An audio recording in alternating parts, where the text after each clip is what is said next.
apalagi telur ayam yang baru dikeluarkan dari induk. Ingat ya bahwa telur ayam yang dikeluarkan dari induk itu sudah memasuki fase gastrula, ya. Dia sudah berkembang lanjut. Ketika dia keluar dari kloaka ayam, maka fasenya menjadi dormans, ya. Istirahat untuk sementara waktu sampai dia mendapatkan suhu optimal, ya, dan sebagainya. Nah, ketika dia sudah dikeluarkan dari kloaka ayam, kemudian kita inkubasikan menggunakan mesin tetas, maka kita bisa melihat bagaimana perkembangan embrio ayam setelah sekian jam inkubasi. Ya, jadi untuk mengukur umur embrio itu modelnya banyak, ya. Standarnya bisa kita pada masing-masing spesies. Nah, khusus pada ayam, maka kita bisa mengukurnya, melihatnya organ-organ mana atau bagian-bagian mana yang kemudian berkembang setelah sekian jam inkubasi. Ya, maka pada pengamatan pertama, inkubasi 16 jam akan ditemukan, ya, daerah-daerah yang tadi saya sebutkan, ya, embrio ayam itu ada berada pada iop bagian dorsal, punggung, ya. Ketika Anda bolak-balik dan sebagainya, ketika Anda pecah bolak-balik, maka posisi itu selalu ada di atas. Jadi Anda bisa bayangkan bahwa embrio ini ada nangkring gitu ya di atas iop yang kemudian dia akan melakukan berbagai perkembangan pembelahan sel yang kemudian menyebabkan daerah tengah itu terangkat. Jadi kalau Anda melihat perkembangan blastomernya itu Anda bisa melakukan pemotongan secara sagital untuk melihat lapisan-lapisan yang terjadi ketika dia akan mengalami proses diferensiasi pada sel-sel blastomer. Nah, sedangkan preparat yang kita lihat itu dalam keadaan berada pada bagian atas dorsal. Jadi seakan-akan ini ada warna putih yang kemudian diwarnai yang nampak seperti pada slide sekarang ini. Padahal di bawahnya itu, ya, itu Anda bisa menemukan berbagai aktivitas yang kemudian akan mengidentifikasikan itu ektoderm, mesoderm, dan endoderm. Jadi slide-nya ini adalah slide whole moon, ya. Sehingga kalau kita lihat, ya, ada daerah tepi yang warnanya gelap. Nah, itu adalah daerah yang menempel pada iop, Kemudian ada bagian yang terang, ya. Itu menunjukkan bahwa ada bagian yang terangkat dari iop, ya. Maka daerah yang menempel pada kuning telur atau iop itu disebut dengan area opaka. Sedangkan area yang terangkat itu adalah area pellucida. Nah, perkembangan embrionya ada pada bagian tengah ini, ya, ditandai dengan terbentuknya primitive streak, ya, garis sederhana yang kemudian kita bisa identifikasi bagian anterior dan posterior. Bagian anteriornya disebut dengan primitive pit, sedangkan posteriornya disebut dengan primitive plate, ya. Kemudian bagian tengah itu ada yang menekung yang kita kenal dengan primitive groove, ya, seperti hanya kita melihat perkembangan dari neural groove. Nanti ya, bisa Anda ikuti. Bagian tepi-tepinya itu namanya primitive ridge atau ada yang dengan primitive fold, ya. Hampir sama dengan pada neurulasi, ya. Dan itu akan memanjang ke arah anterior. Nah, karena pergerakannya hanya di salah satu kutub, dia berada pada bagian dorsal dari iop, maka bentuk dari, ya, proses perkembangannya itu menyerupai cakram. Sehingga embrio ayam itu seringkali disebut dengan blastodis. Karena apa? Dia menekan massa pada daerah iop yang kemudian menyebabkan dirinya terangkat dan kemudian proses pembelahannya akan membentuk menyerupai bentuk cakram. Sehingga embrionya disebut dengan blastodis, gitu ya. Ini 16 jam. Terus bagaimana dengan perkembangan setelah 18 inkubasi? Ya, sebenarnya tidak banyak perubahan, ya. Masih ditemukan primitive streak, ya, ada primitive plate pada bagian posterior, primitive pit pada bagian anterior, ya.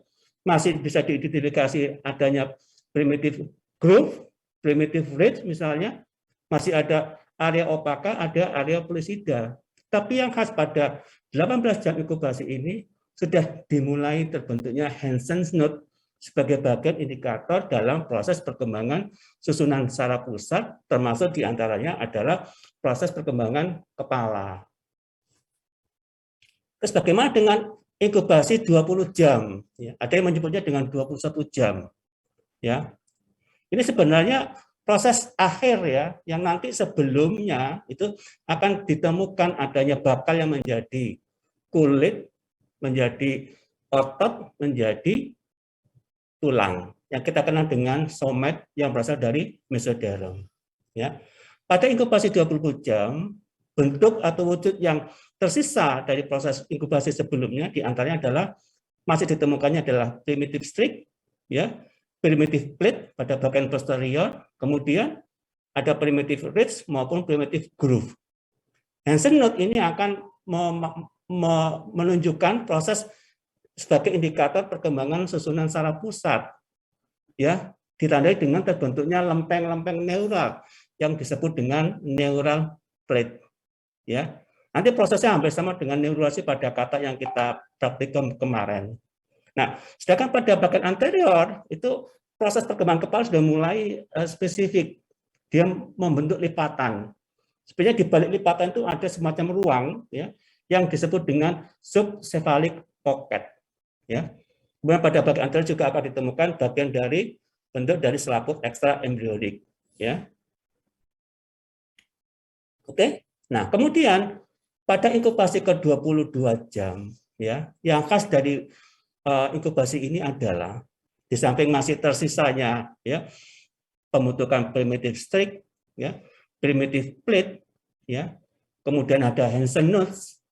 Yang khas adalah pada jam ini, inkubasi ini mulai dibentuk somet yang saya katakan tadi, yang menjadi bakal dari pembentuk organ dari kulit, otot, dan tulang, ya, somet. Khususnya pada somet pertama. Standar dalam menentukan umur itu ya kurang lebih 21-22 jam, ya. Meskipun dalam riset saya waktu tahun berapa ya? Tahun 2004 itu ternyata suhu inkubasi itu juga menentukan kecepatan pembentukan somet. Jadi aktivitas ya embrio yang hidup di luar tubuh induk itu sangat tergantung dengan kondisi alam, ya. Seperti hanya pada ikan, katak, dan sebagainya, ya. Nah, yang lebih jelas lagi adalah ini adalah proses pembentukan susunan saraf pusat. Bukan hanya dia membentuk neural plate, ada bagian anterior yang kemudian mulai menekung yang disebut dengan neural groove, ya. Kemudian bagian tepi-tepinya itu membentuk neural foot yang nantinya akan membentuk neural tube, ya. Nah, pada proses pembentukan neural plate, neural groove dengan neural foot dan seterusnya itu di bagian ventral dari bagian neural ini, mulai dari neural plate itu ada notokot, ya. Itu ya kalau bisa diamati ketika dilakukan pemotongan sagittal, ya. Kemudian mulai menampakkan bentuk dari kepala, ya, bentuknya lipatan dari kepala. Nah, kemudian pada inkubasi ke 24 jam inilah, ya, yang khas adalah mulai menunjukkan pembentukan susunan saraf pusat, ya, termasuk bagian-bagian yang masih tersisa diantaranya adalah neural fold, ya, bagian dari yang di bagian tepi itu yang nanti akan menjadi neural tube, ya, kemudian neural groove dan sebagainya, ya. Proses penutupan menjadi neural tube itu dari anterior ke posterior. Nah, yang khas lagi adalah inkubasi ke 24 jam ini atau 1 hari ini, ya. Kalau kita hitung, ya, itu bisa menggunakan indikator dari pertambahan jumlah somet. Kalau somet pertama itu terjadi pada inkubasi 20 atau 21 jam, maka setiap 1 jam, setiap 1,5 jam itu akan terjadi penambahan somet, pasangan somet. Jadi kalau 21 itu misalnya somet pertama, pasangan somet pertama, maka 22 jam atau 23 jam itu akan terbentuk somet kedua dan seterusnya. Sehingga keberadaan somet itu bisa menjadi indikator umur dari embrio ayam tersebut. Ya, dan semua proses mulai dari lempeng, ya, lempeng, neural groove hingga neural foot dan neural tube itu atas inisiatif induksi bahan induktor yang berasal dari notokot. Oke, saudara, itu yang bisa saya jelaskan. Mungkin ada yang ingin ditanyakan? Silakan.